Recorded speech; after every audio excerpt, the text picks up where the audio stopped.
हम बात कर रहे थे कि सदर आसिफ अली जरदारी के आज के पार्लियामेंट के मुश्तरका इजलास से खिताब की, और ये सदर जरदारी का पार्लियामेंट के मुश्तरका इजलास से 5वां खिताब हुआ और इंतहाई अहमियत का हामिल ये खिताब था।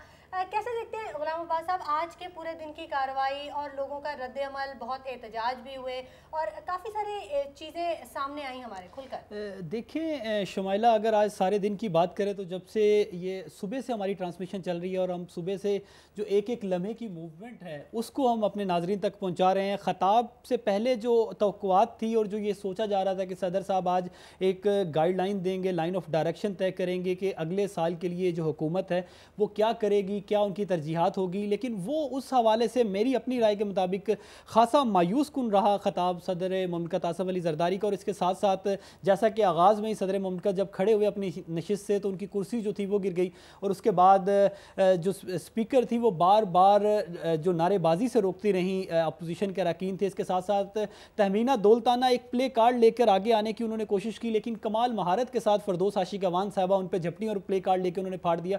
और ये वो मनाजिर थे जो कुछ मनाजिर तो हम PTV के ज़रिए हम तक पहुँचे, लेकिन कुछ मनाजिर क्योंकि अपोजिशन को PTV के ज़रिए नहीं दिखाया गया और अपोजिशन का जो एहतजाज था पार्लियामेंट के अंदर वो हम तक नहीं पहुँच सका। लेकिन ये इस हवाले से अगर देखा जाए तो पहली दफ़ा सदर मुमलिकत को एहतजाज का सामना करना पड़ रहा पार्लियामेंट में, और उस हवाले से सदर जो है वो खासे कंफ्यूज भी दिखाई दिए, उनका मराल जो है वो डाउन भी था।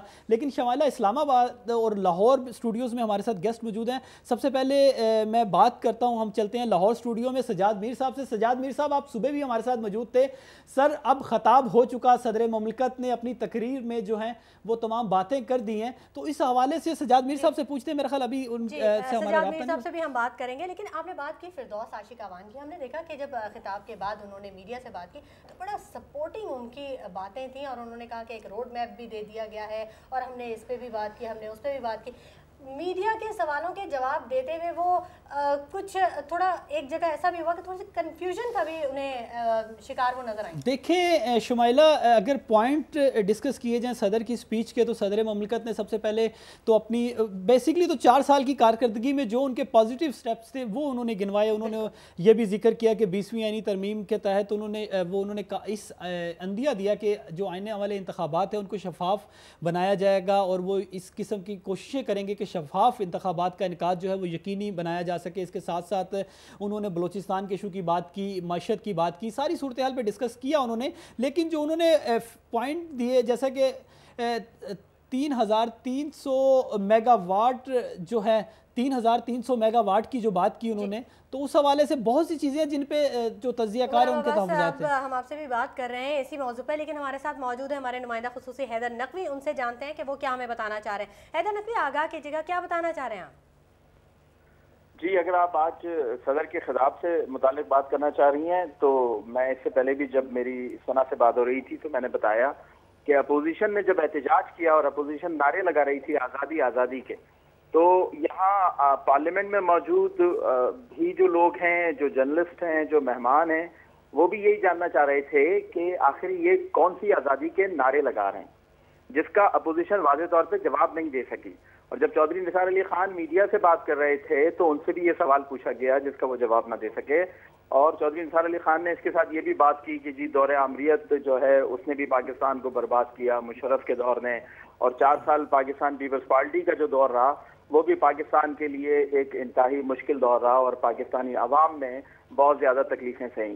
तो यहाँ चौधरी निसार अली खान से एक सवाल ये किया गया कि आप ये बताइए कि मुशर्रफ ने जो पाकिस्तान को नुकसान पहुंचाया, आप क्यों नहीं असम्बली में आर्टिकल 6 के तहत उनके खिलाफ कार्रवाई करने के लिए करारदाद लेकर आए? और अगर पाकिस्तान पीपल्स पार्टी ने 4 साल इस मुल्क को नुकसान पहुंचाया और पाकिस्तान पीपल्स पार्टी की हुकूमत पाकिस्तान के लिए नुकसानदेह है, तो आप ऐसा कौन सा कॉन्क्रीट एक्शन ले रहे हैं, आप ऐसा कौन सा कॉन्क्रीट स्टेप ले रहे हैं जो इस हुकूमत के खिलाफ काम कर सके? आपने आज पार्लियामेंट में एक मुख्तसर सा एहतजाज किया, इसके अलावा आप अपने इंटरव्यूज में, अपनी मीडिया टॉक्स में सिर्फ हुकूमत के खिलाफ बातें करते हैं। लेकिन अगर आप देखें तो पिछले 4 साल के दौरान मुस्लिम लीग नवाज की तरफ से मौजूदा हुकूमत के खिलाफ, अगर वो वाकई पाकिस्तान की सालमियत के खिलाफ, पाकिस्तान के आम के खिलाफ है, तो कोई ऐसा स्टेप नहीं लिया गया जिससे ये हुकूमत जा सके। मियां नवाज शरीफ इस दफा फिर लंदन में हैं, पिछले साल जब आसिफ अली जरदारी साहब ने पार्लियामेंट से खिताब किया था तब भी मियां नवाज शरीफ साहब लंदन में थे। तो यही सवाल आज मुख्तलिफ जर्नलिस्टों ने भी और मुख्तलिफ मेहमानों ने भी किया कि आखिर अपोजिशन अगर इस हुकूमत को हटाना चाहती है तो कोई कॉन्क्रीट स्टेप क्यों नहीं लेती। अच्छा हैदर नकवी साहब, मुझे ये बताइएगा कि आपने बिल्कुल बिलाशुबा हुकूमत ने जो अपनी कारकर्दगी थी उससे आगाह किया, 4 साल की कारकर्दगी उन्होंने प्रेसिडेंट जरदारी ने पेश की, जो उन्होंने वहाँ पे हकाइक पेश किए उस पे ज़रा अगर हम बात करें तो क्या आप उन हकाइक से मुतमिन है? क्योंकि उन्होंने बात की कि 3,300 मेगावाट बिजली जो है वो प्रोसेस में आ चुकी है, जबकि अभी हमने देखा था कि 5,000 मेगावाट तक शॉर्टफॉल जा पहुँचा था। उसके अलावा उन्होंने बात की कि मशत जो है वो मुस्तहकम हो रही है, कोई इंडिकेशंस जो माशी हवाले से देखें, ग्रोथ के हवाले से देखें, वो हमें अभी तक कुछ वाज़े नज़र नहीं आ रही। इस हवाले से बताइएगा कि जो उन्होंने अपने अदादो शुमार दिए उस हवाले से क्या आप उन अदादो शुमार से मुतफिक है, और अगले साल के लिए लाइन ऑफ डायरेक्शन सदर की स्पीच में कहां पर मौजूद थी? देखिए, पहली चीज तो ये कि इससे पहले जो मैं आपको जवाब दे रहा था वो तो जो अपोजिशन ने एहतजाज किया उसके हवाले से दे रहा था। अब मैं सदर की तकरीर के हवाले से आपसे बात करता हूँ।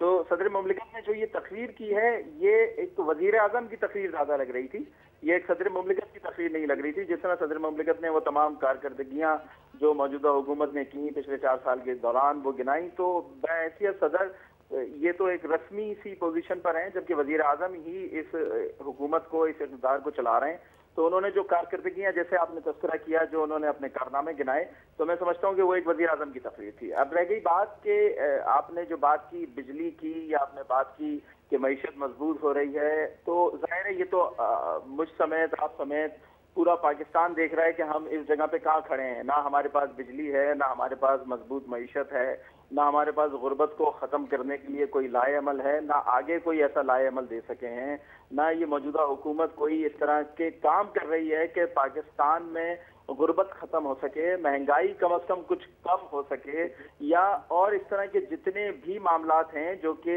बराह रास्त आवाम से ताल्लुक़ रखते हैं। जी अच्छा, हैदर नकवी साहब बहुत शुक्रिया, आपने हमें इतनी सारी इन्फॉर्मेशंस भी दी, हमारे नाजरीन को सुबह से ही बताते रहे। स्पेशल ट्रांसमिशन हमारी जारी है। अब हम चलेंगे लाहौर, रुख करेंगे लाहौर स्टूडियो का, जहां पर हमारे साथ मौजूद हैं सजाद मीर साहब। जी बिल्कुल, सजाद मीर साहब सुबह भी मौजूद थे। अस्सलाम वालेकुम मीर साहब। सजाद मीर साहब, क्या आप मेरी आवाज़ सुन पा रहे हैं? कुछ तकनीकी वजूहात की बिना पर शायद हमारा राब्ता अभी नहीं हो पाया है, लेकिन अगर पूरी स्पीच की अगर बात करें यहाँ पे शुमाइला, तो सदर मुमलिकत ने जो पॉइंट्स दिए, अगर पॉइंट टू पॉइंट चलें तो एक उन्होंने ये जिक्र किया कि कायदे हिज़्ब इख्तिलाफ को पब्लिक अकाउंट्स कमेटी का चेयरमैन बनाया गया। मिसाक जमहूरियत में ये चीज़ तय पाई थी, जिसमें मोहतरमा बेनज़ीर भुट्टो और मियां नवाज शरीफ ने इस पर सिग्नेचर किए थे, और ये तय पाया था कि पब्लिक अकाउंट्स कमेटी के जो सरबरा होगा वो अपोजिशन से होगा। लेकिन सदर साहब चौधरी निसार ने इसकी वैसे बाद में आके वजाहत तो कर दी, लेकिन सदर साहब को शायद ये इल्म नहीं था उस वक्त तक कि 6 महीने हो गए हैं चौधरी निसार साहब इस सीट से रिज़ाइन कर चुके हैं। हाँ, ये बिलाशुबा उनका कारनामा है कि वो सीट जो है वो अपोजिशन ही को ही मिलेगी और अपोजिशन का ही बंदा वहाँ पे आएगा। लेकिन दोबारा चलते हैं लाहौर में, और लाहौर में हमारे साथ मौजूद हैं सजाद मीर साहब, रऊफ ताहर साहब और तनवीर शहजाद साहब। इनसे बात करते हैं, इनसे पूछते हैं कि वो सदर की तकरीर को किस तरीके से देखते हैं। अस्सलाम वालेकुम।